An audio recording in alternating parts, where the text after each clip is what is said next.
Assalamualaikum warahmatullahi wabarakatuh. Saya Reza dari Informatika 1 mau ngejelasin tentang pembahasan UML. Yang pertama ada apa itu UML dan kegunaannya. UML adalah Unified Modeling Language, merupakan pengganti dari metode analisis berorientasi objek dan desain berorientasi objek, atau yang bisa disingkat OOAD. Jadi yang dimunculkan sekitar akhir tahun 80-an dan awal tahun 90-an.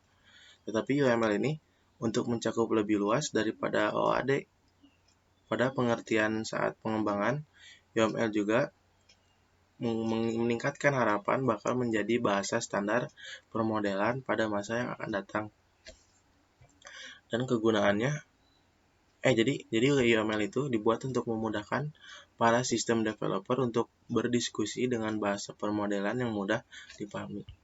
Kegunaannya untuk memodelkan satu sistem, bukan hanya perangkat lunak yang menggunakan konsep berorientasi ini, juga untuk menciptakan suatu bahasa permodelan yang dapat digunakan oleh manusia maupun mesin. Di bagian UML ini ada view dan diagram. Saya ambil dua. View ini yaitu digunakan untuk melihat sistem yang dimodelkan dari beberapa aspek yang berbeda. Beberapa jenis view dalam UML antara lain use case, logical, komponen, dan konkurensi view dan development view. Saya ambil di sini salah satunya yaitu use case view. Use case view artinya yaitu fungsionalitas sistem yang seharusnya dilakukan sesuai yang diinginkan atau external actors gitu. External actors gitu. Aktor yang berinteraksi dengan sistem dapat berupa user atau sistem lainnya. Yang kedua ada diagram. Diagram ini artinya berbentuk grafis yang menunjukkan simbol, elemen, model yang disusun oleh sistem untuk mengilustrasikan bagian atau aspek tertentu dari sistem sebuah diagram. Jadi satu view tertentu, dan ketika digambarkan biasanya dialokasikan untuk jenis diagram yang lain gitu. Jadi saya ambil contoh diagramnya itu use case diagram. Jadi nyambung ke yang tadi yang mengabarkan juga sejumlah external actors dan hubungannya ke user case yang diberikan oleh sistem, deskripsi fungsi yang disediakan oleh sistem juga jadi dalam bentuk teks sebagai dokumentasi dari use case simbol, namun dapat juga dilakukan dalam activity diagram. Itu. Yang selanjutnya ada jenis-jenis UML.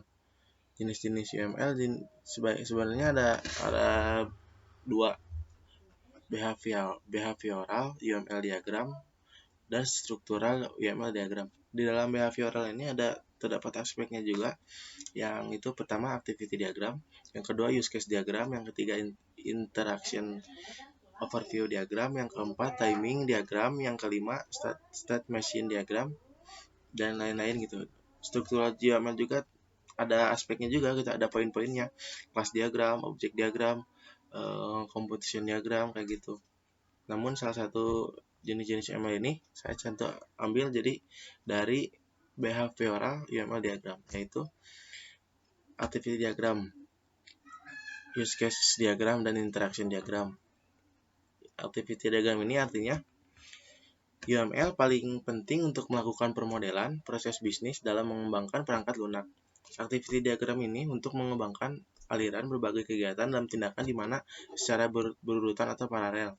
Contohnya ada fotonya di bawah ini, tapi nggak terlalu jelas. Yang selanjutnya ada use case diagram. Persyaratan fungsional ini yang dipenuhi oleh sistem. Use case diagram digunakan untuk menganalisis persyaratan sistem tingkat tinggi gitu. Persyaratan ini bisa juga melalui berbagai pengguna atau kasus yang lain gitu. Dalam use case diagram tersebut dapat dibagi juga dari komponen-komponen utama diagram itu. Jadi ada komponen ini terbagi tiga, yaitu fungsional requirements, aktor, yang ketiga relationship. Fungsional itu tersendiri yaitu dipresentasikan sebagai kasus penggunaan kata kerja yang menggambarkan satu tindakan. Yang kedua ada aktor. Aktor berinteraksi dengan sistem. Seorang aktor ini juga berupa sebagai manusia gitu, organisasi atau aplikasi internal atau eksternalnya. Yang relationship-nya antara aktor dan kasus penggunaan diwakili menggunakan panah Gauss. Yang terakhir ada interaction overview diagram.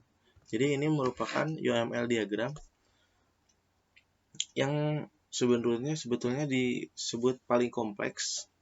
Jadi dijelaskan di sini juga apa itu activity diagram. Selain itu, dalam behavioral UML diagram ada juga yang dikenal sebagai interaction diagram atau diagram interaksi, yang dimana terdiri dari yang pertama interaction overview diagram, yang kedua timing diagram, sequence diagram, yang ketiga communication diagram. Jadi interaction tersebut aktivitasnya terbuat dari diagram interaksi yang berbeda.